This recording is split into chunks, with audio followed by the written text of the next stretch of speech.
All right, you're recording again. So typically what you would do, regardless of which Microsoft Wait, it's not started yet.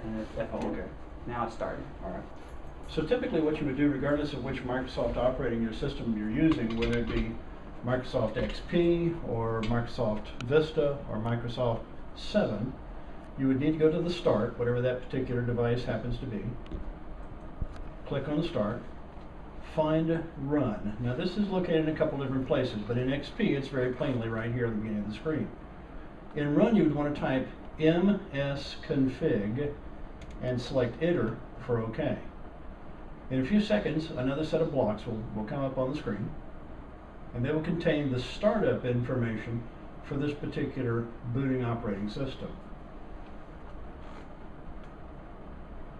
Bryce, you can see why I need your help on this. Yes, absolutely. There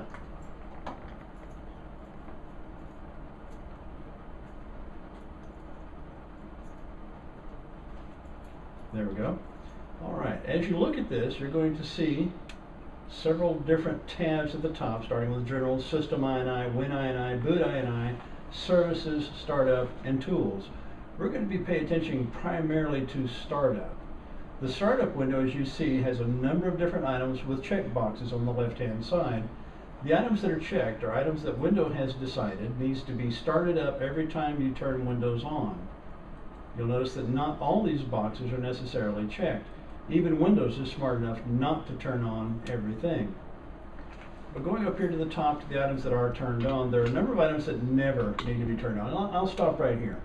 In reality, nothing in this box needs to be on. It could all be turned off, and every single application would work just fine as you called it up to start working with it. It might take it a second or two longer to come up. That's because it's not in the startup tray, so it's not already hot and ready for you. But among these things you don't need to have on are anything by Google or Yahoo. Let's see if we can highlight these as we go along. Yahoo does not need to be on, ever, so we can turn Yahoo off. Whoa.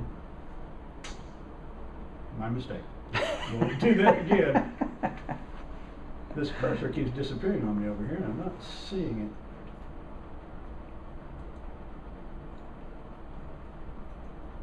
It's a classic. Yeah, really.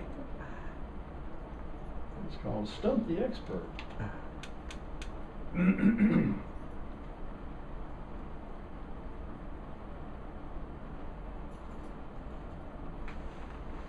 I'm assuming that the cursor flashing is some sort of a... Well, it's also an indication when you're running the screen capture software. Okay. It's a big program, and it takes a while to do it. On a newer computer, it'll zip around pretty fast. Okay. I need to see if I can see where it is. Start. Okay. Yeah, we'll do this right this time. And all your recording, I've still got your recording, so Okay. we can still keep that. So you can just start where you were. So if you go down and you highlight Yahoo Messenger, and inside that checkbox, uncheck that box, then Yahoo Messenger will no longer need to come up. Among the others that don't need to come up are Yahoo Updater, Yahoo Toolbar. Anything else you see from a search box like that does not need to come up. Applications like WinZip do not need to be running hot. They will operate whether or not they're in startup or not. Your Belkin USB wireless device might or might not need to be in the common startup, as does the Synod remote device, depending on exactly what your remote devices are. You need to refer to your handbook on those. They will tell you whether they absolutely need to be up hot in order to work properly or not. But the big difference is that they tend to check things that don't need to, so there's a lot of room that you can clean up there. Exactly. Especially when you see something like this entry right here, where there's absolutely nothing in the entry. It doesn't tell us who did it, doesn't tell us what the executing program is, it just tells us where in the registry this particular item is loaded. If you see anything like that, turn it off immediately. You definitely don't need that. iTunes doesn't have to be running from the very beginning, search settings don't have to be running from the very beginning, so on and so on and so forth. So when you go through all of this, you've corrected all these problems, go down to the bottom, select Apply. Now it's applied all those changes, so the next time you reboot your computer, those changes will be in effect. Now there's one other area right here you may want to do some investigation into, because there may be some corresponding pieces over here. Under the Services tab, you'll see all the services that are automatically started at the beginning of the computer coming up. You want to always go down to this location at the bottom, where you'll see Hide All Microsoft Services, simply because you would have to know too much about the integral workings of Microsoft to know which ones you could and couldn't turn off. But everything else listed up here may or may not need to be on. If you're not currently using your Apple telephone, then your Apple mobile device, which automatically loads anytime you do anything from Apple, whether that be iTunes or anything else, will automatically load. The application loader does not need to be running. Now here's a good one. This is the AVG security toolbar. The toolbar itself does not need to be running, but underneath that is the AVG agent. That's the antivirus agent. You need to leave that on, you need to leave the watchdog on. Bonjour Services is one that's used by a number of different companies. Frequently it's used by Apple, however sometimes it's used by some printers, so you want to make sure you leave the Bonjour on.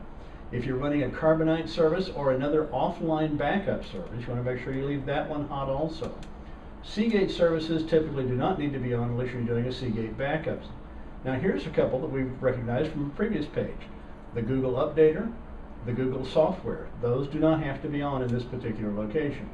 As we pan down through the rest of these, you'll see there are several others. iPod, we don't use an iPod on this machine, although Apple will load it automatically.